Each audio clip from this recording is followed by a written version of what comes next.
I used to think that investing was hard, boring, or complicated, but I found the perfect stock investing course that showed me how to invest as a complete newbie. Now I can build wealth in the stock market and do all the things that I enjoy at the same time. Check out the Lazy Investor Stock course and get started on your wealth building journey today.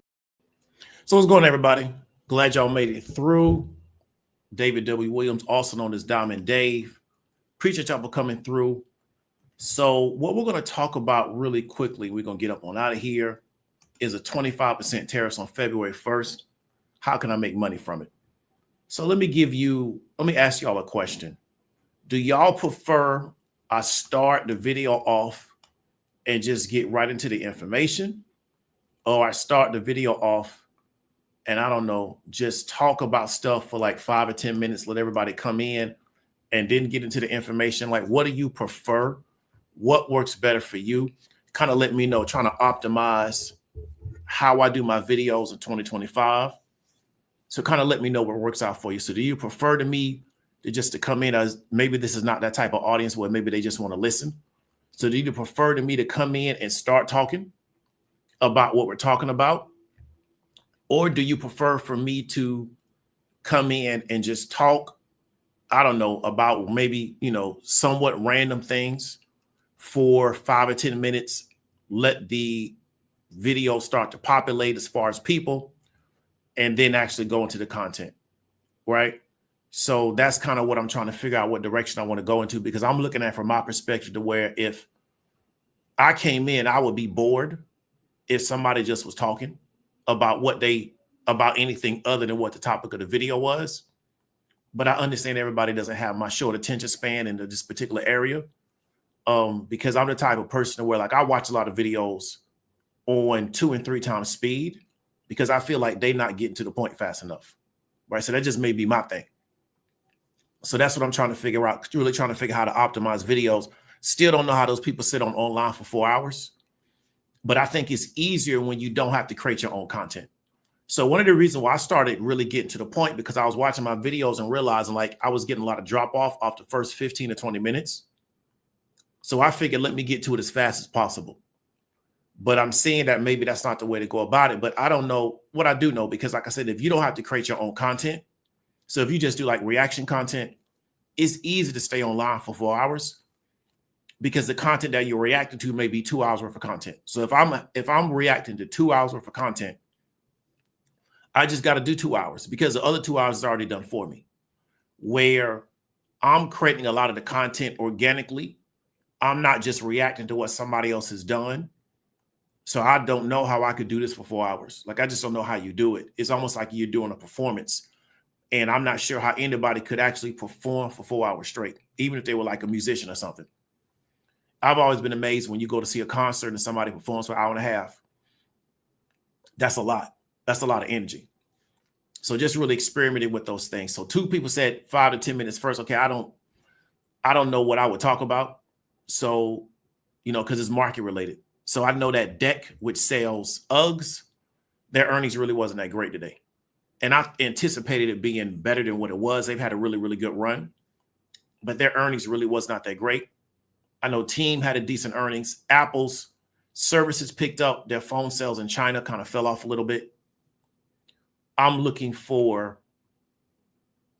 still looking at the LA market and what companies that are servicing that particular market are publicly traded.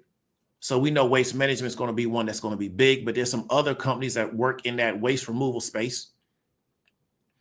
Today, I opened some exposure to some of those companies because I think there's a potential for them to do a lot of business, because LA County is putting out videos on the idea that your whole lot has to be removed, because of the extreme heat.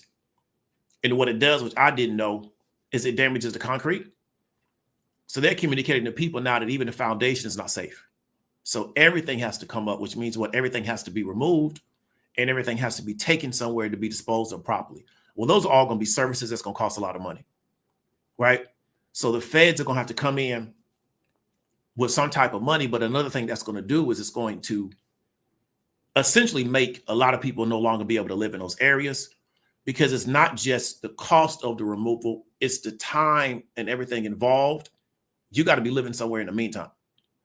And most people are not going to be able to carry 2 houses. So what they're going to just have to do is find somewhere to live. So I really think, and this is something that Erica talked about last week, and I really want to encourage you to go look at her video, is you're going to see a big demographic change in those areas, because a lot of people are just not going to be able to afford to carry 2 properties at the same time while waiting for the other property to get repaired, fixed, yada, yada, yada. While they're still in another property, the rental market in LA has gone sky high. So I was looking at corporations today that had exposure to that have a footprint in Los Angeles, and was able to find a few outside of waste management. That's not stuff that people really talked about, because, trash removal is not sexy. It's not exciting. The CEOs aren't celebrities. However, it's essential because human beings create a lot of waste. So somebody has to remove it. So these type of jobs that people don't think about, they're very, very important the way we live, right? So if you look at waste management, they're just going to keep making money. They're talking about cutting costs, increasing more automation, but they're going to always make money because they just do waste, right? And then when you have something like what we saw in Los Angeles, where you got to get so much waste removed, corporations that can service that are also going to make a lot of money. But it's not the sexy stuff. It's not the, tech. It's not those conversations. It's not artificial intelligence. It's labor, but it's going to make a lot of money, right? It's always going to make a lot of money. I live not close, but I live a few miles away from a landfill. Those type of businesses will always make money. And people don't think about those lanes because it's not considered a hot business, but because of the way people live, average person's got to ask themselves, how bad would their experience be if nobody ever came and picked up their trash, right? If trash never gets picked up, like, it'll be terrible for people. And you go to parts of the world where they don't pick up trash, you get used to, I guess you do, because I've never been to parts of the world where they don't pick up trash, but I guess you would get used to the smell, right? So that's definitely the areas that I'm looking at, especially for this year, because I think that situation in Los Angeles is going to be very, very prolonged because of government policy.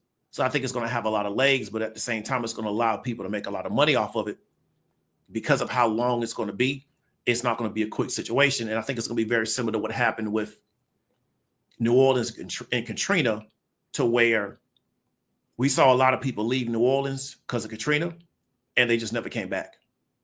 And I think you're going to see that same thing in Los Angeles. You're going to see a major demographic switch because a lot of people are going to have to leave just to have somewhere to live, and they're never going to be able to work themselves back into the LA real estate market. And that's just how this is going to work. And so this is why I tell you that you want to make these things important, because you never know what's going to happen. And you want to try to find and associate with people that also understand the importance of these things, because you never know what is going to happen. And one of the things that we do is we make it very profitable for people to distract us from what's going on, to where when somebody inside your group is telling you, we need to pay attention to this, you think they trying to spoil your fun and they're killjoy, yada, yada, yada. But something that Erica talked about, she was 100% correct. When we look at Altadena, there were multiple generations living in one house because nobody can afford property in Los Angeles. So now what happens? The one property that we were maintaining gets burned down. Now where do we move? Because the cost of property hasn't gone down. So a lot of these people bought these homes 25, 30, 40, 50 years ago. Everybody was living there because they could not afford property in the area. Now we've lost that property. Now where do we go? And especially when we're dealing with our seniors in our family, many of them are going to be fixed income. They don't have the ability to go out into the world and make money, right? They're going to be discriminated against in the job market. So now they're starting all over. And I'm also short an insurer that covers that area, just full disclosure, because I think their cost to insure that deal, it's going to cause their reinsurance contract, which I didn't even know reinsurance even existed till this situation happened. It's going to cause their reinsurance negotiations to go so high, it's going to be prohibitive to them being in business. And I talked about who's going to want to insure Los Angeles after this. So the cost of insurance is going to go up, right? So it's just a very rough situation, but it's easy for a lot of us to become distracted in the meantime. And it's difficult sometimes to get a cohort of people where we think this stuff is important and let's just focus on this for the next 10 years. And let's not worry about anything else for the next 10 years. And so that's why if you ask me a lot of stuff, I don't even know the stuff is even taking place, because to me, I need to be focused in this particular area for a certain amount of time. And then I can worry about some of that other stuff. But I really do believe for our people, if we focus in on certain things for 10, 15, 20 years, it will solve a lot of problems. But it's just the focus and staying locked in and dealing with the trials and tribulations and really sticking together. Because the way what happens to a lot of people is that once times get hard, they fall apart, as opposed to sticking together through those times. I was talking to somebody about that today, where I have relationships with people, and even if I do something and it doesn't turn out 100% correct, we don't fall out because of the time that we spent together. We just get through it. So because we know we're going to get through it, we get through it. Where I think we're in an era now to where people are taught anytime that there's people go into relationships looking to kind of create friction to justify why they want to get out. They don't necessarily go into where, okay, we're going to just ride this out. You always get that narrative where I was with this person and yada, yada, yada. That's any scenario. You know, everything is an investment. So you just got to figure out how to manage the risk around investing. But if you're looking for a sure thing with people, you're going to waste your time, because there's no sure thing with people. I watch a lot of sports. A lot of guys get drafted real high. They don't turn into nothing. Right? That's the risk you're taking. You know, there's no guarantees. So I think that's challenging for a lot of people. But now I think people are going to see the negative impact of not thinking in that particular area. But like most people, they're going to just hope it doesn't happen to them. Right? So that's what most people are going to do. They're just going to hope, well, I hope that don't happen to me. But if it does happen to you, you're not going to have really anywhere to fall back to, because you haven't made provisions for it before it takes place. Right? So we got a lot of people in Los Angeles, because of the economic conditions in that particular area, multiple generations living in one house. That's good, but that's supposed to be used as a tool to get to your next step. It's not supposed to be, we stay here. And what we saw was a lot of people kind of staying there. And now that they've lost their home, even if they get an insurance payout, what it's going to cost to build a home in Los Angeles now is going to be so expensive that they're not going to be able to build a home again for a lot of them. Right? So then it's just, we got to take whatever we can get from an insurance standpoint to get paid out, move on. And that's if they have fire insurance. So it's just a rough scenario. But I'm looking at corporations that are going to do that cleanup. I'm sure the major insurer in that particular area, especially this insurer that was over Altadena, that's not telling you to do it. You probably, this play is probably over a lot of your heads because you're not as experienced as a trader, and you're not going to have the patience. This is a play for somebody with a lot of patience and that's not pressed to make money in a short amount of time. You got to sit back and let the situation develop. That's the type of play that this is. And even then, it may not go my way. And so that's kind of what I'm looking at. But I want to really encourage people to really make certain things important and try to get with people where they also believe they're important. And y'all try to figure out how to do life together, because it's always when these things pop up that now it becomes important. And what a lot of times we do is we just try to manage crisis as opposed to being very proactive about situations, right? And I mean real life situations. I'm not talking about like, far out stuff. I mean like some basic stuff that Dave Ramsey talks about. Do you got $1,000 in an emergency fund? A lot of people don't have that, right? They don't even have a $1,000. So can we get that and then move on from there? These are the basic things. That's why all of this, this other stuff, I don't understand why it's so important to people, but it's more fun to be caught up in that than caught up in everything else. And I just think a lot of people aren't busy enough. I think a lot of people got more free time than what they think, and they don't use their free time to their best advantage, right? They just hanging out and having fun, and they should kind of be thinking about what can I be doing to improve my situation for the me and myself and the people around me. But it really has to do with what's important. So that's why I tell people, you don't have to buy anything from me, even though I do offer people to sell because that's a function of business. The question is, what have you taken from what we're talking about and implemented in your own life? If you're just coming here as a sense of entertainment because you're bored, you're just in the wrong place. And I think it's going to be very unfortunate that something may happen to you. And because you didn't take heed to anything that we're talking about, and you just saw it as another piece of entertainment, you won't be prepared to do anything about it. And the difference between my channel, and I'm going to talk about this on the 11th of February. So we got the 8th the 15th of February. I'm going to talk about it. The difference between my channel and a lot of these other people that are quote unquote giving wisdom or advice or yada, yada, yada, which I don't really understand what a lot of that stuff means, is first, I'm not an entertainer. So I'm not here to entertain you. There's a lot of people that are way better than me. As a result, my results in people's lives looks different, right? And I'm not trying to brag. I'm not trying to be prideful. I'm telling you what's real, okay? 2, my business model is not, I make all the money and you just get entertained, and me and my family are rich and y'all just got entertained. That's not the business model. And many people are in those type of relationships with entertainers, but that's the relationship that they chose, right? So they sit back and they buy people's products and they buy people's stuff, and those people get rich from business, and their audience just sits back and just gets entertained, right? And that's something I was talking about, the evangelical charismatic space that I grew up around, right? And something I noticed really early is that the top people in that space, they had books, they had tapes, they had CDs. They eventually we moved into the digital age. They had DVDs, right? They had online donation. A lot of stuff that y'all see now on YouTube, they had that in the 80s with phones. That's how high level their technology was, right? Where you could call a number and they would accept payment, right? They would do checks, credit cards, like they had all these different ways of getting money from folks to facilitate those transactions. Many of them would tour across the country, and they would quote unquote do an offering, but really they would get paid to show up. However, they never taught their audience how to build business. So they got a business.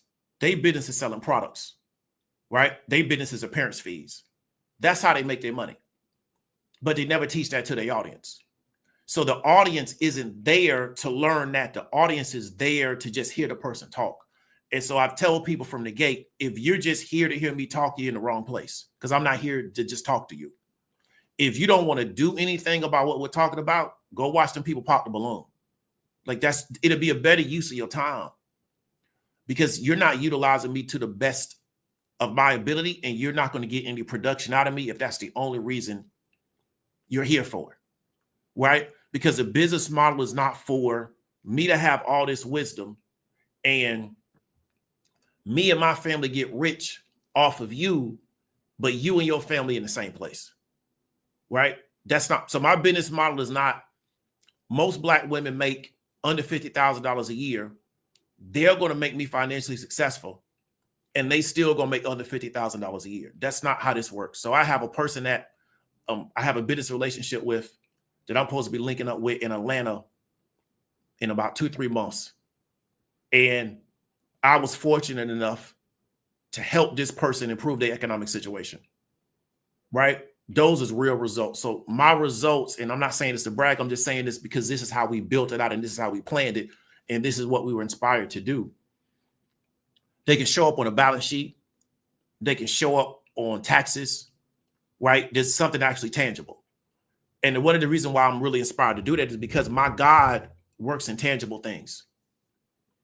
I don't worship the God of just motivation and feel good content and just, some words that I say. That's not the God I worship. My God actually gives you tangible things in the real world, right? Because he understands the importance of tangible things. So it's not just about money. When those people left Egypt and they was like, how are we going to feed ourselves? they were given manna, which is tangible. They weren't just given a motivational speech from Moses. Listen to what I just told you. When those people left Egypt and they was trying to figure out how they was going to get to the promised land, and it was like, how are we going to eat? They were given something tangible called manna. They were not given, well, Moses every day going to give you a motivational speech and you're going to get the wisdom from Moses. Because why? We need food that's tangible. So what I want you to understand is that I think we haven't made enough of an importance on the people that we are doing business with and the people that we have elevated, that they're giving us stuff that we can not go apply in the real world, but it takes a two-part responsibility. It takes the person doing that and then the second person actually going out in the world and doing it. So if I just decide to just be entertained and I built my life that way, then people are able to interact with my life and they don't have to give me anything but entertainment. So it's the reason why, like, I don't watch a lot of stuff on you. I don't follow a lot of YouTube personality people because why? They don't have anything for me. I watch Erica because I can get stuff from Erica and I can learn how to improve certain things in my life. And there's a tangible benefit to it. So like the young lady that did my promo, I learned about the UGC game, right, from Erica. She put me on that game, right? And she ain't even really gave me the whole game. She just gave me a little bit of the sprinkle. But I took the sprinkle she gave me and I applied it to what I got going on, right? So she's been a big blessing to me because she has always been able to provide something to me that helped me in a tangible standpoint. I'm not saying that motivational speaking, and I'm not saying that inspiration and motivation and encouragement is not big. It is big. But I haven't built my life to where everybody in my life, all they are motivational, encouragement, yada, yada person. Because my question is, what are they motivating me to do? Or what are they encouraging me to do? Right? And so I think a lot of people fill their life with that. And then they expect somebody else to provide things for them. And that's not how this game works. Because what did you fill your life with over the past 15, 20 years? If you look at your social media history, what are you watching? What is taking your time? So I'll watch a show here and there, but I'm so driven to get better at what I'm doing and to figure out how to be a bigger benefit to more people. That's a lot of what takes up my day. So how do I get better to be a bigger blessing to more people? Right? That's really what I'm thinking. So how do I get more information? How do I get more knowledge? How do I refine what I'm doing? So when I'm sitting down with somebody and I'm telling them, hey, you should look at it, yada, yada, yada, it's coming across right and exact. So they get a shorter way to success than what I got because I've gotten better and better and better over time at what I'm doing. That's really what my focus is. However, because I was made to understand that that's what's important, not just I make the money because I figured out how to entertain people and they make nothing. Right. And I'm going to talk about that even more because myself, I'm not trying to put Erica in it, but she would be a good example of it. I don't want to put her in this. Right. This is what I'm saying, not her. Other people that I know that are subject matter experts and have been a blessing to people. We're constantly fighting people for our value.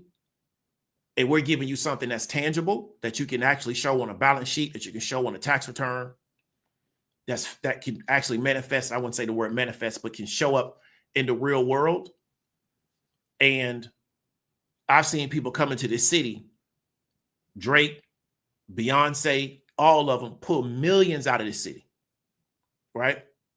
And that's all you got, right? Like a year and a half ago, Drake came through here, man, Drake shut the whole city down. I saw it. Beyonce came through here, she shut the whole city down. They pulling millions out of this city. And when they leave, that's it. There's nothing left. So you got a good concert. And I'm not hating on their money because they good at what they do. They're good entertainers.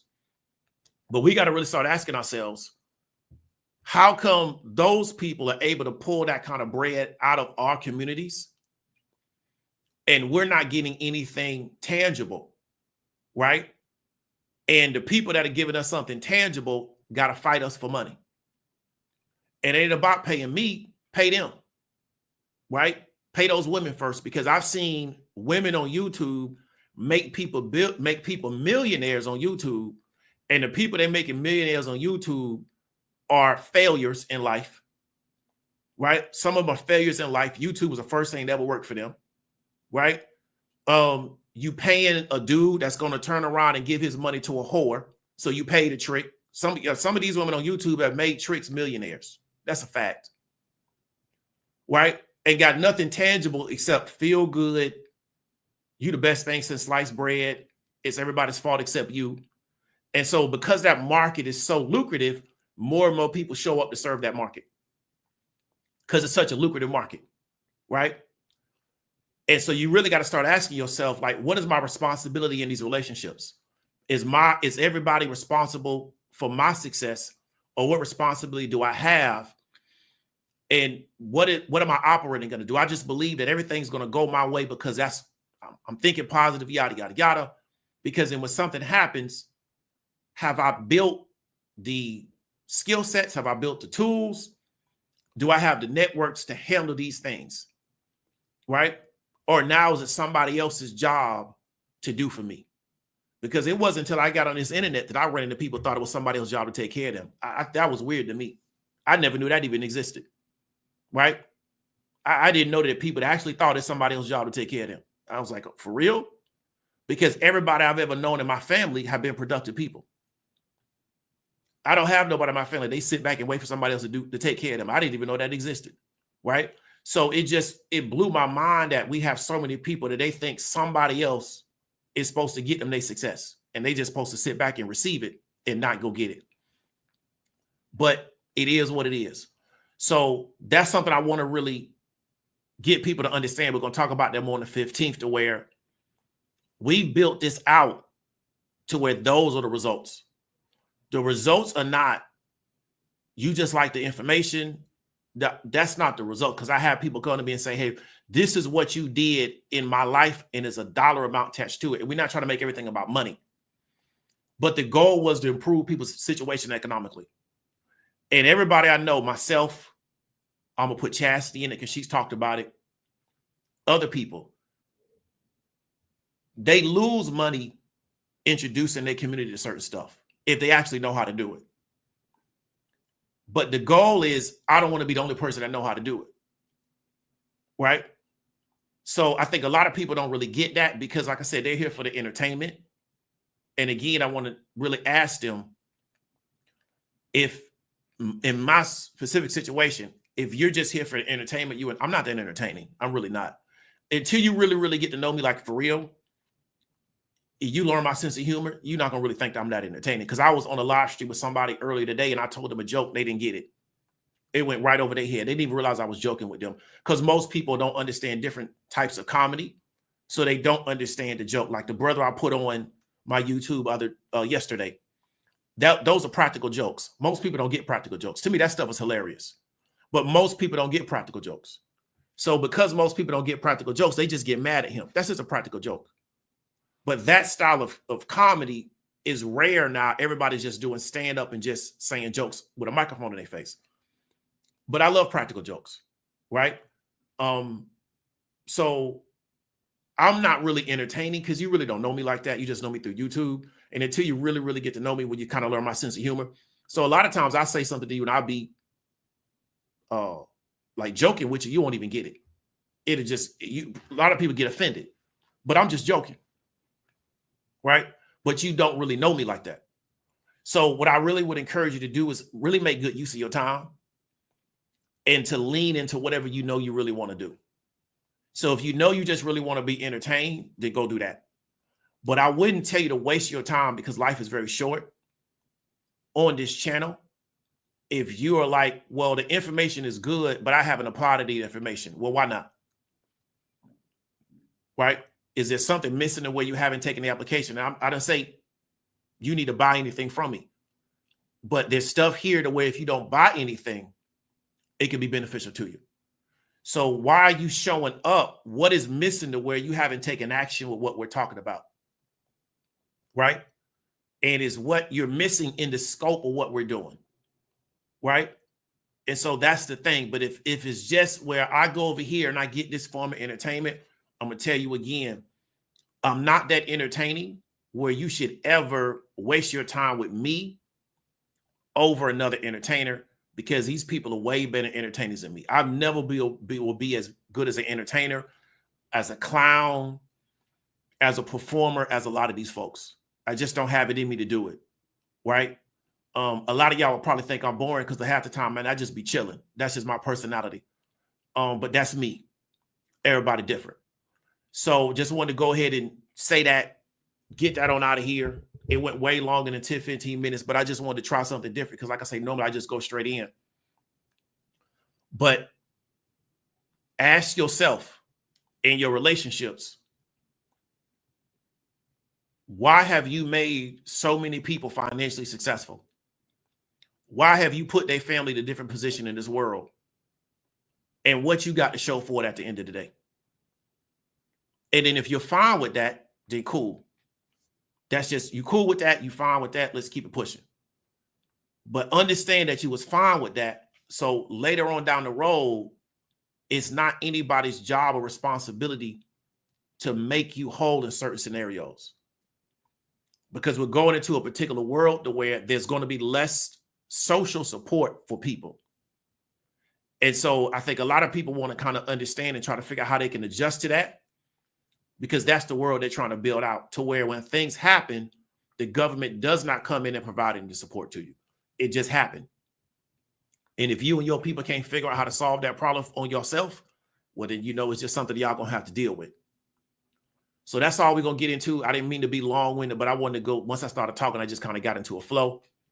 What we're talking about is 25% tariffs on February 1st. How can I make money from it? So we understand that Trump is saying that he's going to levy 25% tariffs on Canada, which is north of us, and Mexico, which is south of us, on February 1st, which is this weekend, right? Tonight, he's supposed to be coming out with a decision on whether or not he's going to put those tariffs on energy. And there's a lot of energy that comes into us from Canada. One of the reasons is because Canadians really don't have the ability to really refine their product, which is an issue that a lot of people have in the world. So they are selling their oil to us at a discount so it can be refined and then sold in our markets, right? So he's going to decide this tonight whether or not he's going to put that on energy, but we believe that there's going to be a 25% tariffs on products. He wants them to help him stop fentanyl. He wants Mexico to help him stop fentanyl and illegal immigration. And so what we're going to talk about today is, when I'm looking at this scenario as a person that's involved in the markets, how I'm looking at it from a perspective of where could be potentially the opportunity to make money on it based on how I think things are going to shake out. So understanding it from a macro standpoint, this specific situation, and then breaking it down to a company by company situation, and then trying to understand, is there going to be any area where I could potentially make money, right? So really quickly, we're going to go into this video, kind of break it down what he's talking about, and then we're going to go into some articles, and then we're going to talk about some companies, right? So let's go ahead and get this video started. Of these 25% tariffs on the U.S.'s closest neighbors and biggest trading partners on Saturday, February 1st. Now, to your point, Alex, he had suggested already that February 1st was kind of a deadline, is his mind. He suggested that on his very first day in office after his inauguration last week. And it was reiterated by the White House press secretary, Caroline Leavitt, in her first news briefing earlier this week as well, that February 1st was still the date they were looking at. So making a determination on oil, obviously oil specifically a big end product, a big import from Canada, would have the potential to impact crude prices, as we're already seeing today with a little bit of lift in crude futures, but that's something he's going to be keeping an eye on. But what the president is suggesting here in the Oval Office is that he doesn't see the U.S. as having need of the products coming from these countries like Canada and Mexico. He thinks the trade relationship is unfair, and a lot of this too, in his mind, is about fentanyl coming over our borders. Okay, whatever. Let's. But on the point though about the things coming in and out here too. I mean, this is a huge cross-asset move, and we need our viewers to understand what's happening here. It's not just the peso, it's not just gold, lumber going down as well because of a comment saying that apparently we don't need the lumber coming out of Canada. It gets to a question here, Kaylee, as to whether the White House has even tried to articulate any sort of sense of how we, I guess, replace, if at all, any of those things. I know his comments are basically, we have the lumber, we have the oil, and everything else we need. I'm sure a lot of executives would disagree with that. When do we articulate more of where that supply is?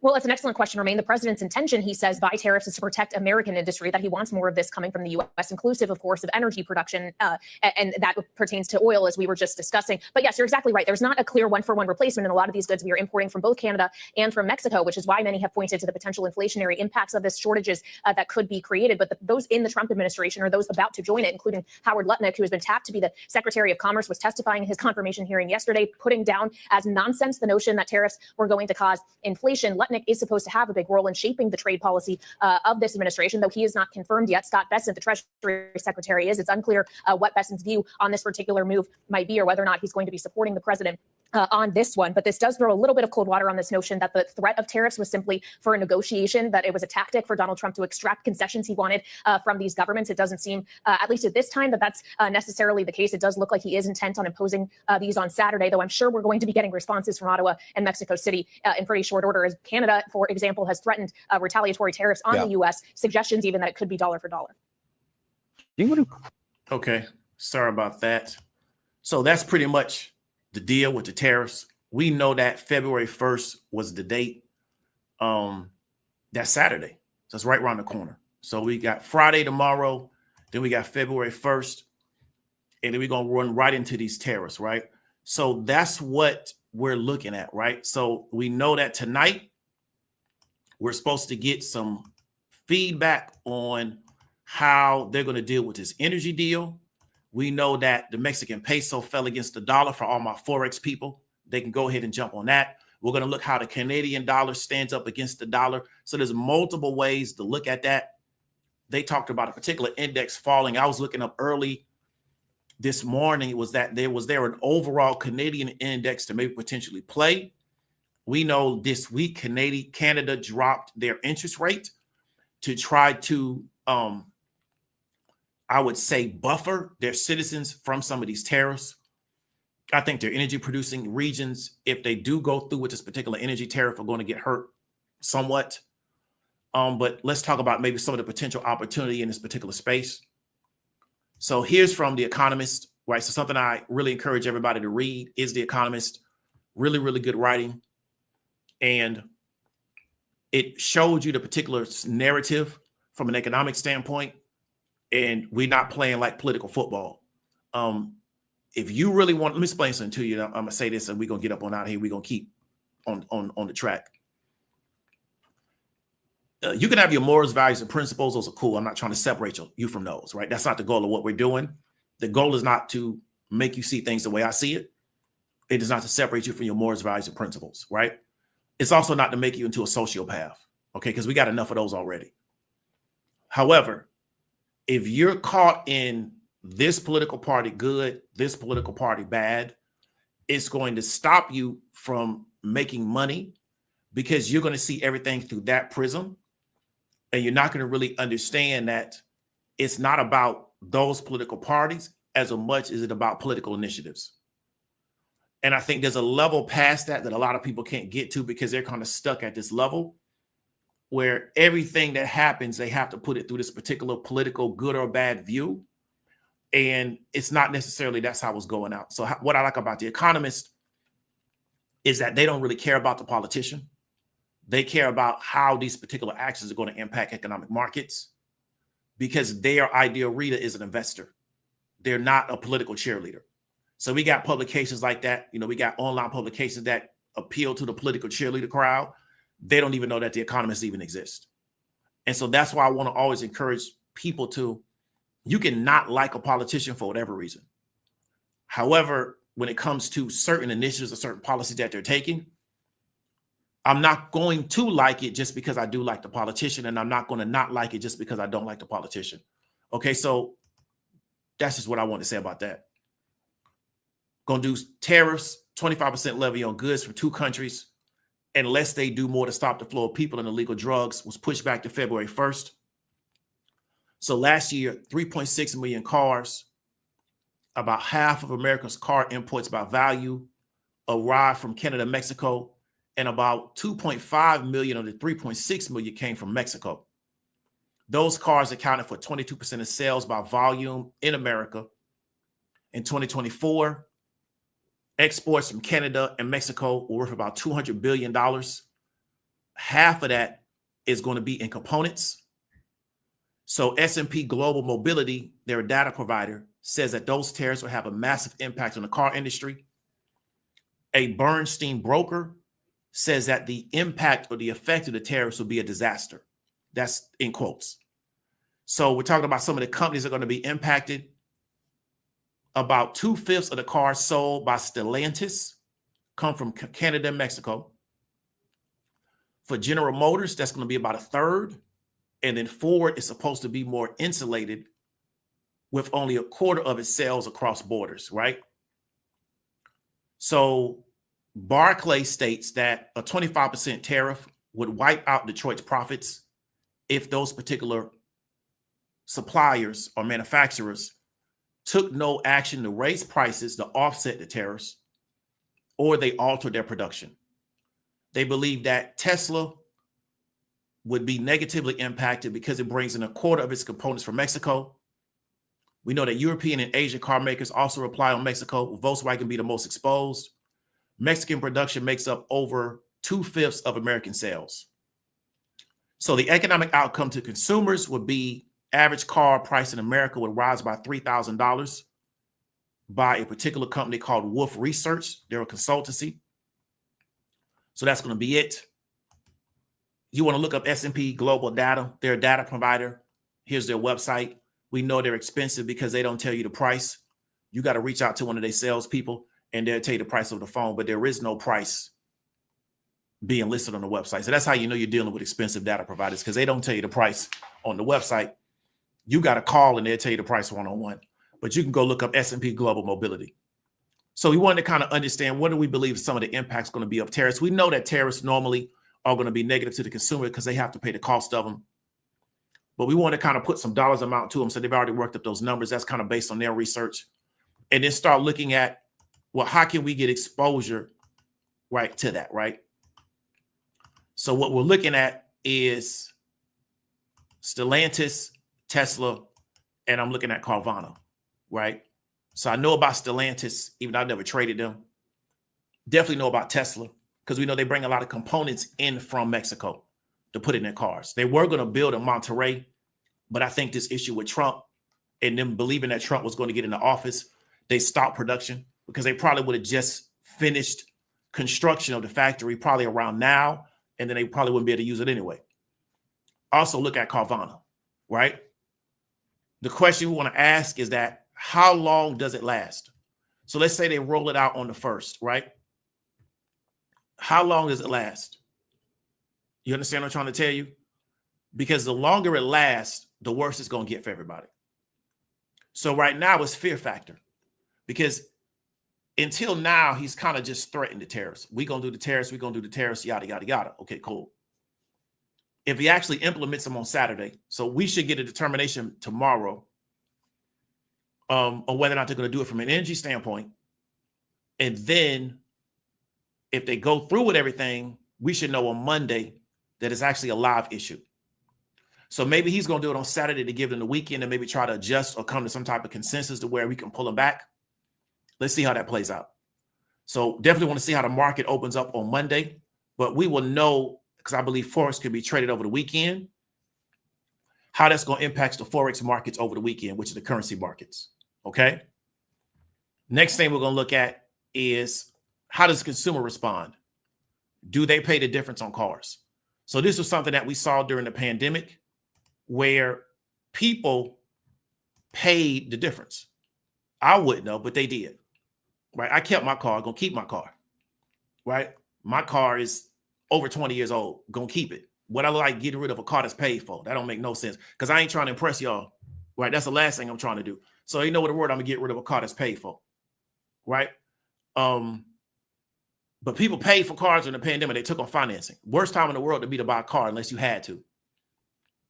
If we get a $3,000 per car increase and the consumer bites on it, they bite on it, they actually do it, then we know it's not that big of a deal, because we saw them do that during the pandemic. Now, economic conditions may be different, because what do we know during the pandemic? There was more money in the economy.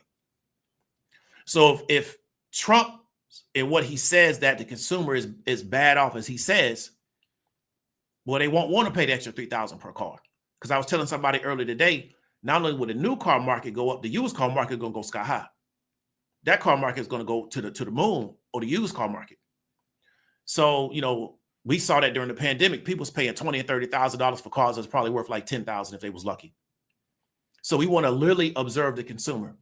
How does the consumer respond? And it's not going to be that they're not paying back their debt. It's that they're not buying the cars because they don't feel like I'm in a position to buy them, or they're rushing into the low tier used car market, and they're going after the really, really lower tier cars. That's why I believe that every car provider needs to have a cheap option, $25,000, $30,000 brand new, because used we can get it for 15, right? But if everything we selling costs 70,000 and up, even on the used market, we still taxing people. We're probably coming in around 40, right? And then if consumers don't care, car sellers make more money. So we can flip it on the other side of the coin to where AutoNation, Carvana, I forgot the name of that. Was it CarMax? CarMax. If the consumer doesn't care and they don't get scared off, well, we know now cars are more expensive. We pass that cost on to the consumer. It makes the cost of cars go up. Also would help out rentals. So we saw before during the pandemic, the rental market went sky high. That's when Avis went up to $400 at one time. Because why? Cars are more expensive, but people were still traveling, so they just paid for it. So if the consumer shows that we don't care, because you got to rent a certain, you got to rent cars a certain kind of way if you travel. You got to rent something. So if the consumer is just like, whatever, we're just going to pay it, it'll bring their profits up, because what they're going to do first is probably pass that cost on to the consumer. And they talk about that with Detroit here.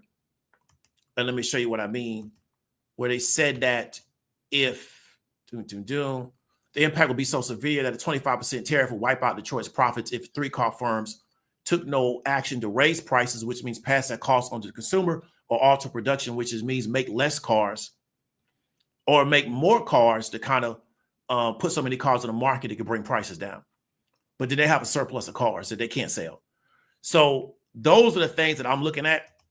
So I'm going to observe this. So as a person that's trading the market, I'm taking stories like this. I'm trying to understand the scope of the story. I already have a good grasp, just because we just had the FOMC meeting this week, of what's going on from a macroeconomic standpoint. We know that they held the rate.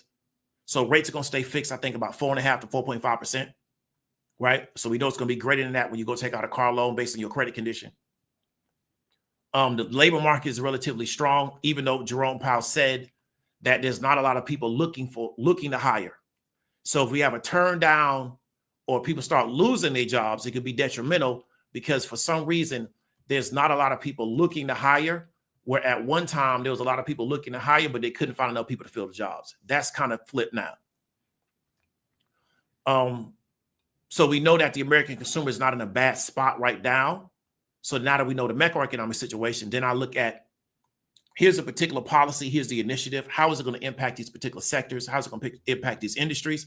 And then how is that going to bleed down to a company by company level? So you may have corporations that do well. You may have corporations that don't do well, right? And to me, and I may talk about this later, but I'm going to say it now. I listened to Tesla earnings call yesterday while I was working out. It's one of the reasons why they're trying to divest out of just being a car manufacturer. And they have to add on the robotics to it, because selling cars is a low margin game. I think Toyota brings back 9% profit margin. And you got to do a lot of volume, right? They don't do a lot of volume. Right? I think they sold 2 million cars last year. That's not really a lot of cars. They historically had larger margins on their cars. They would sell them at a higher price point. Those margins are coming down, right? So if they're just selling you a regular car and they're getting you the same margins as Toyota, there's no more growth there, because I think Elon Musk realizes this car game is really not a high margin game, and I'm going to get washed out by competition. So I have to add the robotics to it to make you believe that there's something actually there, more than me just being another car manufacturer, because that's really all they are. The 85, 90% of their revenue comes from selling cars. But he's made his audience believe that there's more here than just selling cars, even though there's nothing really there except them selling cars. That's it. They're a car manufacturer. So as a trader, these are the kind of things I'm looking at. And then because I have this particular perspective, I apply this to every situation. So there was a person that commented when I talked about, I went to Publix and there was only quail eggs in Publix. And they said, well, what companies will be impacted by that? The goal of kind of what we're doing here is to empower you to understand how to find answers to those questions, because that's a question that if you put in Google, it'll give you the answer. Where I think Google uses Gemini, you could also put it in Gronk on Twitter, it'll give you that answer. So again, we got to start asking ourselves, how can we think critically about these situations and think our way through the situation and not put ourselves in a situation to where we're going to this all-knowing person, which is impossible. And they're going to feed us all the information we know, and then we're just going to become Teletubbies of them. I want to teach you certain things, but the goal is not to make you think like me. The goal is to make it to where you know how to think critically and you can help the people, yourself and the people around you solve problems. It's not to get you to think like me, because we don't need more me. We need more you. So that's pretty much all we're going to go through. Pretty much been here about an hour. Anybody got any questions, anything that they want to talk about in relationship to this particular topic, let me know. We're going to put that in there. Still got some time. In fact, we got plenty of time. And then we're going to get up on out of here. So this is going to be pinned in the chat.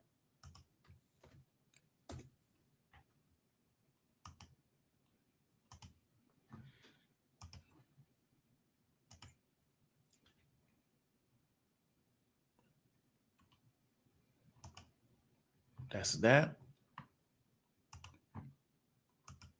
So any questions, comments, things of that nature?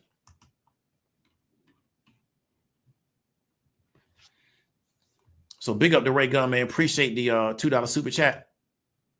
Dave's here to help. Yeah, distractions. I feel you. They're going to stay that way too. Jasmine, Miss Tukes, appreciate the $10 super chat. Appreciate it. Weiss, if I'm pronouncing that correctly, appreciate the $2 super chat. Miss Phoenix 91, evergreen content. Appreciate it, Miss Phoenix. That's the goal. Tech Homeboy says you got the 1800 flower play. Appreciate it, bro. I'm glad you got something out of that. Let's see how that continues to roll out with them and Columbia. They report for, what does he call it? Valentine's Day. Let's see what happens after that. Okay.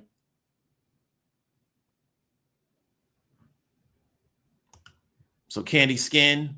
Okay, so I'll try it. Just don't want to ramble, because you see today I was talking for 30 minutes. So don't want to ramble, but I'll go ahead and try it. I'll be thinking people getting bored, because you know me, I like to get straight to it.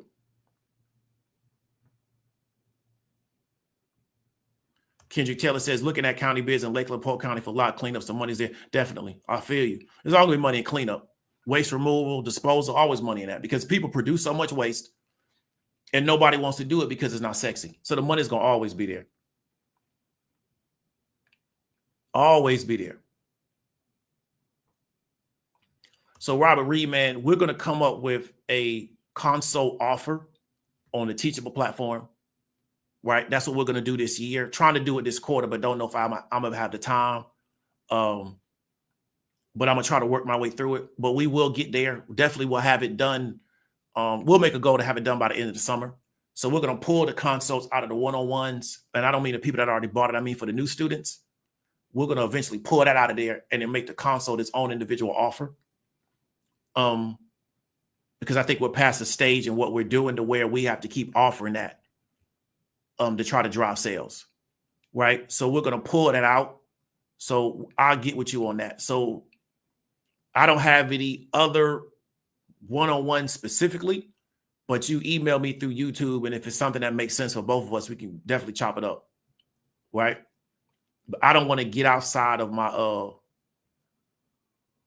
my area of understanding, if you understand what I mean. What's up to Miss Alexander? I ain't seen you in a minute. Hope everything's going well for you. She says GM sold off after earnings because they don't have a plan to address the Trump administration changes. I feel you.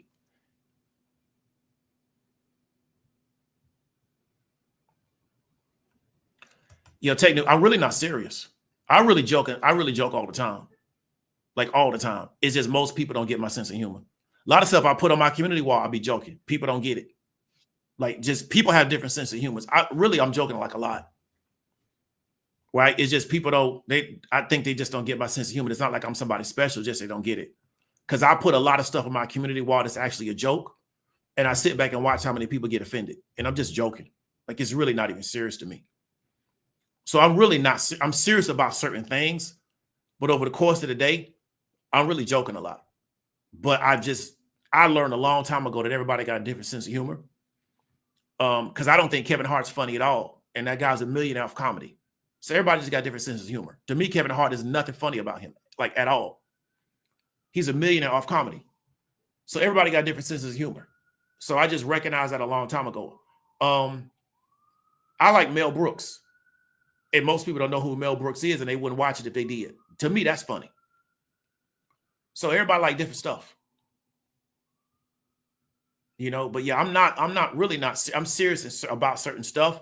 But yeah, I'll be joking and laughing all the time. But a lot of people, to me, are waiting to get offended, especially on the internet. And even some people you know in real life.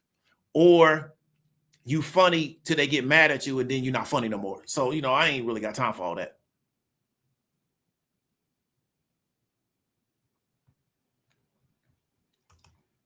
Yeah, Miss Alexander, they still selling the, I could probably look this up real quick. Are they still selling the Cruise? I remember they were selling that really small compact. Ford has some decent compact cars. I just can't drive no Ford. But yeah, they got to bring back something, I think, smaller and less expensive.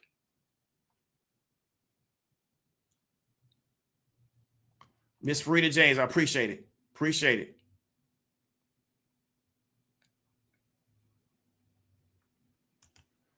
Yeah. So I like Mel Brooks. Like, I like stuff people think is weird. But I like practical jokes. So, you know, just people got different senses of humor. I love satire. Right? So, but I remember like Adam Sandler made millions on comedy. To me, there's nothing funny about Adam Sandler. Like, nothing. The guy made himself millions of dollars off comedy. Do I think Desi Banks is funny? I've never seen his stand-up. His skits are decent. You know, they're decent for not having like a team of writers. They're decent. I don't think Country Wayne is funny at all. To me, there's nothing funny about him. Guy's a millionaire off comedy. You know what I'm saying? So it's just different senses of humor. There's nothing to me funny about Country Wayne. You could have never told me he was ever going to get rich off comedy. I'd be like, you lying, because the dude's not funny. Guy's a millionaire off comedy, like a millionaire, like a legit millionaire. So people got different senses of humor. Right? But there's all this different, I don't think people realize like there's different types of comedy. And I think especially the black market, they're fed one style of comedy. And then over time, we start to think that's the only style that exists. There's a whole lot of different styles of comedy, like a lot. There's different styles. But the Anglo market is exposed through media to multiple styles of comedy, where you look at a lot of black comedians, they all fit one lane, right? They just fit a lane, right? Because that's all mass media would deal with them on that level. So you don't really see a lot of variety and different type of comedy from a lot of black comedians. They kind of like all do the same thing, unfortunately.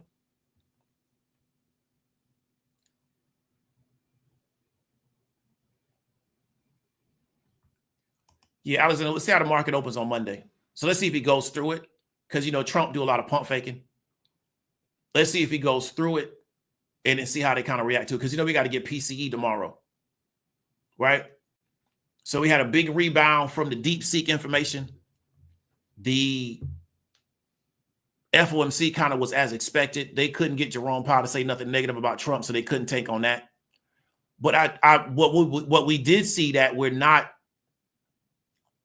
going back to a 610 on the spot, right? And so that's what I want to see, is that what is it going to take us to hit 610, move past it? Let's see.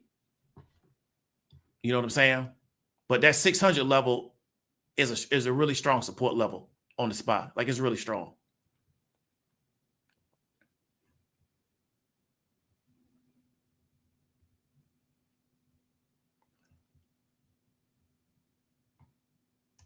So any questions about what we talked about?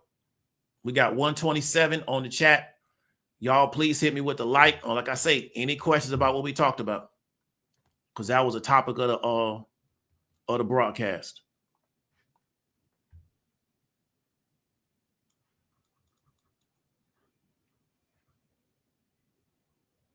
Yeah, you're right about lumber.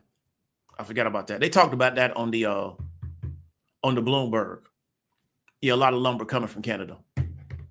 That's a fact. But Trump said we got our own lumber, so he not tripping. You know what I'm saying? But you're right about that. They used to make skateboards in Canada before they moved into China. That was, it's called Canadian maple. Then they moved them all to China, started making them real cheap. But they used to make skateboards when I was a kid in Canada.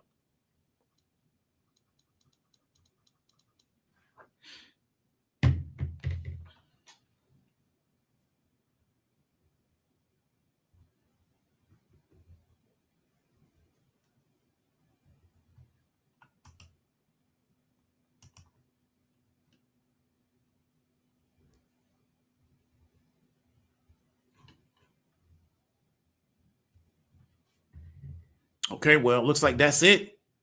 Nobody got any questions about anything.